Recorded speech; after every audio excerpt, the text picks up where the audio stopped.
Hello everyone, this episode की starting में हम इन तीनों लड़कियों को देखते हैं जो कुछ सीढ़ियाँ चढ़ रही होती हैं। दोस्तों, असल में ये तीनों लड़कियाँ बैंग हाओ और उस डीमन टाइप के बंदे को ढूंढ रही होती हैं और इसीलिए ये एक पहाड़ पे चढ़ रही होती हैं। अब ये तीनों इस माउंटेन पे चढ़ने के बाद देखती हैं उन दोनों को जो अभी भी इस माउंटेन पे बैठे होते हैं। इन्हें देखने के बाद उन्हें थोड़ी तसल्ली हो जाती है और अब प्रिंस ताई भी सबके साथ पीछे से आ रहा होता है और हम देखते हैं कि इनके कब्जे में वही लड़की होती है जिसे देखने के बाद इस डीमन टाइप के बंदे को बहुत गुस्सा आ जाता है और इसीलिए वो अपने हाथ में रखे हुए बर्तन को उनके ऊपर फेंकता है, जिसे देखने के बाद सामने वाला बंदा भी अपने स्वॉर्ड से उसके बर्तन को तोड़कर उस पर हमला कर देता है। ये देखने के बाद वो डिमोनिक टाइप बंदा उनके अटैक को डिस्ट्रॉय कर देता है और हम देखते हैं कि जब ये डिमोनिक टाइप बंदा अटैक करता है तो सामने वाले और बंदे भी इसकी तरफ आगे बढ़ने लगते हैं, लेकिन ये एक एक करके उन सभी को बड़ी ही आसानी से संभाल लेता है। अब वो डिमोनिक टाइप बंदा बोलता है, अच्छा तो ये थे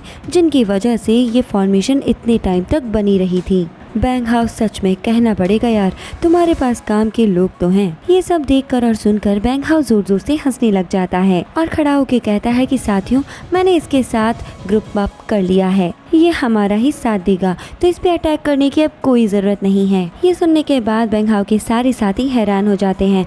फिर बैंग हाओ वापस बोलता है कि क्योंकि इसके और हमारे दुश्मन एक ही हैं, इसीलिए अब डोंगसिन पवेलियन से पंगा लेने वालों को पता चल जाएगा कि उन्होंने किससे पंगा लिया है।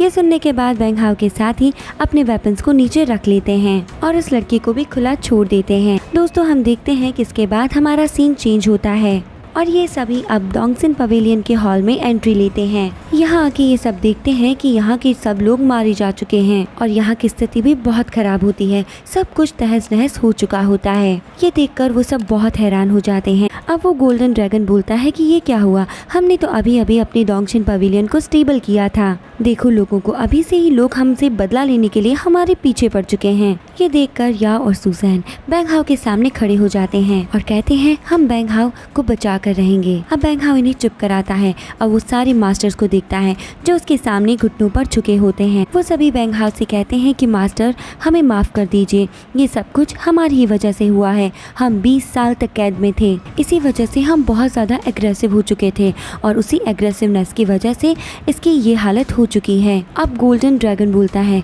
हाँ मैं मानता हूँ कि तुम लोगों में बहुत ज्यादा पावर्स हैं और इसी वजह से ना चाहते हुए भी तुम लोगों ने इस जगह को तहस नहस कर दिया है। अब हम देखते हैं कि बैंग हाओ उन चारों से खड़े होने के लिए बोलता है। वो सभी से बोलता है, चलो कोई बात नहीं, यहाँ की स्थिति जैसी भी हुई ठीक है। अब बैंग हाओ प्रिंस ताई को देखता है और कहने लगता है कि चलो ठीक है, मैं इस जगह को 3 दिन में ठीक करवा दूंगा, इस जगह को ठीक करवाने का जिम्मा मेरे पर है। इसे देखने के बाद मास्टर बोलता है कि मास्टर, 3 दिन तो बहुत कम टाइम है और इसमें तो बहुत खर्चा लगेगा, आप इसे कैसे हैंडल करोगे? तो बैंग हाओ कहता है कि चिंता मत करो, मेरे पास बहुत पैसा है। और फिर वो उन्हें पीछे जाकर पैसा दिखा भी देता है, जिसे देखकर सब हैरान रह जाते हैं। अब प्रिंस इन सभी मास्टर से कहता है कि जैसा कि तुम सभी ने कहा, तुम 20 साल तक कैद में थे और अभी तक तुमने खाना भी नहीं खाया है और ना ही रेस्ट किया है, इसीलिए मैंने तुम्हारे खाने और रेस्ट का इंतजाम कर दिया है और जैसे कि तुम्हारी पावर्स है, तुम्हें रिकवर होने में अभी 2-3 दिन लग जाएंगे। ये बात सुनकर वो सभी बहुत खुश हो जाते हैं। इसके बाद हमारा सीन फिर से चेंज होता है और अब हम उस डीमन टाइप के बंदे को देखते हैं जो कि एक जगह पर आया होता है। उसके साथ की वो लड़की उससे कहने लगती है कि आखिर ये कैसी जगह है। फिर वहाँ पर उन्हें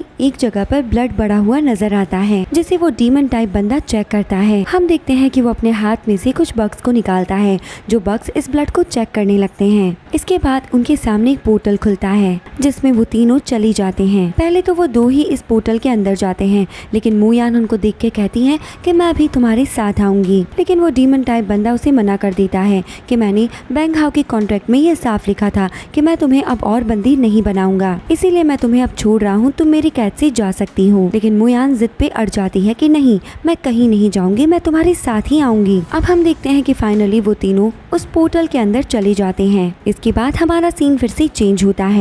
हम इस सीन में उसी लड़की को देखते हैं जो उनकी मदद कर रही थी। वो लड़की एक बंदे को डोंगसिन पवेलियन में उसके बारे में बता रही होती है। वो बता रही होती है कि एक लड़का है जो डोंगसिन पवेलियन में ही रहता है, वो बहुत ज़्यादा रिच है। जिस पर वो सामने वाला लड़का बोलता है कि अगर इनके पास इतना ज़्यादा पैसा है तो बहुत ही जल्दी इनके ऊपर बहुत बड़ा खतरा मंडराने वाला है। और रही बात डोंगसिन पवेलियन की, तो मैंने सुना था उनके मास्टर के बारे में कि उनके पास बहुत ही ताकतवर 5 मास्टर्स हैं जो उनकी हेल्प करते रहेंगे, और अगर ऐसा ही चलता रहा तो वो टॉप 4 में भी आ सकते हैं। ये सब सुनकर वो लड़की बहुत खुश होने लगती है, जिसके बाद वो बंदा फिर से उस लड़की को बताने लगता है कि इस स्पिरिट वर्ल्ड में कुछ ऐसे भी लोग हैं जो बहुत ही ज्यादा ताकतवर हैं और वो लोग उनका जीना मुश्किल कर सकते हैं। और साथ ही में वो ये भी बोलती है कि तुमने अभी बैंग हाओ को देखा नहीं है, अगर तुम जान लोगे कि वो कैसा आदमी है तो तुम उनके लिए रिस्क की बात ही ना करते। तो वो लड़का बोलता है कि अगर तुम कह ही रही हो कि डोंगसिन पवेलियन का मास्टर इतना ज्यादा पावरफुल है तो ये बात सच हो भी सकती है, और तुम्हें तो पता ही होगा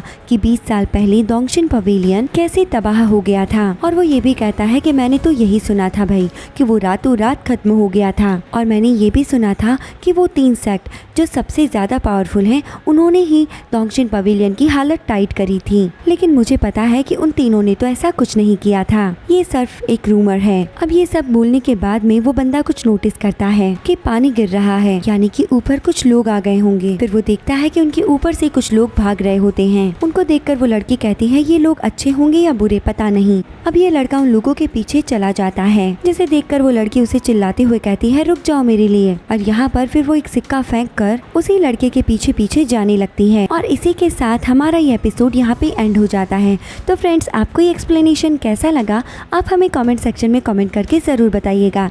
साथ ही में अगर आप चैनल को सब्सक्राइब करना भूल चुके हैं तो मैं आपको इस बात को याद दिला देती हूँ, आप सबसे पहले चैनल को सब्सक्राइब करके बेल आइकन को प्रेस कर लीजिए ताकि आप सब इस चैनल पे बने रहें और आपको इसके अपडेट्स मिलते रहें। तो अब मिलते हैं नेक्स्ट एपिसोड के साथ नेक्स्ट वीडियो में, तब तक के लिए bye bye, take care and thank you.